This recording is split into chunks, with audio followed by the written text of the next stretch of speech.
Hi, this message is for Dr. Beachgem 10. However we find her on here, just tag her so this gets to her. I met you this last weekend at the National Healthcare Preparedness Conference, and I neglected to tell you the story about my hand.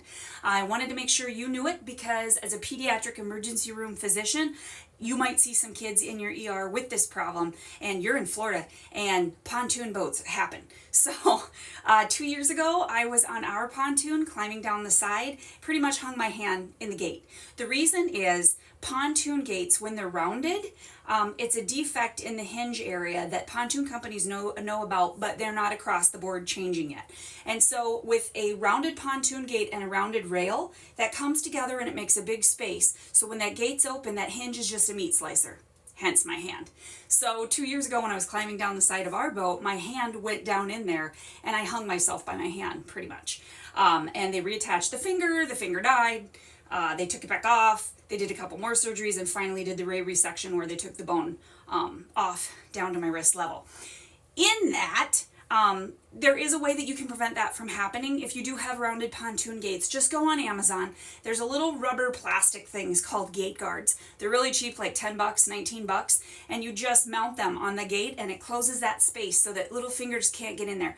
With me, I was lucky it was one finger. If you search on the internet and you see what that does to children's hands, it's devastating. It takes 3 fingers. It takes a big chunk of their hand off.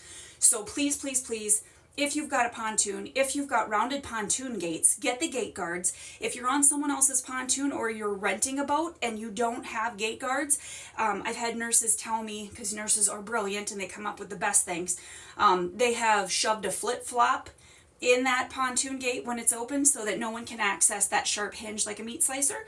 Or you can take a pool noodle and cut a chunk of that off and stuff it down in that space too. So just be careful yourself, but especially if you have little ones, please, please, please protect their little fingers on those pontoons. Close that gate space. Now the squared gates, there shouldn't be that space. You should be okay. It's not medical advice. I mean, if you can still cram something in there when that gate's open, do that. The other thing that it did is when I had my finger completely removed, I learned that there was no prosthetic companies to make any type of a fun prosthetic just so that I had something. So my family actually developed Fix-A-Digit, which is what I have on my hand right now. It's fun. It comes in all kinds of colors. We had it patented. Here's my goal with it. The main reason that I have it, twofold. One, it actually tricks your brain into thinking with the weight of it that there's something still there, and so your phantom pain becomes way less. 2, it's fun. I love jewelry. I love fingernails. It comes in so many colors. We can do like Princess Peach, Ninja Turtle Green. There's black sparkly ones, gold, whatever you want. The point is, we developed them to help us feel better. Some people will say, oh, I barely noticed it, just get used to it. But when you are missing a finger or you lose a limb or something you've had your whole life, it does something to you internally.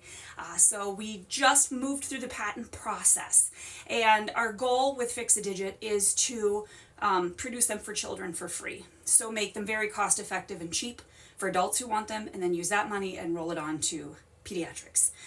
Long-term goal is to get 3D printers and into pediatric hospitals and give them the rights to print them themselves. In the meantime, if you come across a kiddo in your practice who, heaven forbid, had some type of an accident or something happen and they're looking for something like this to make them feel a little better, please send them my way.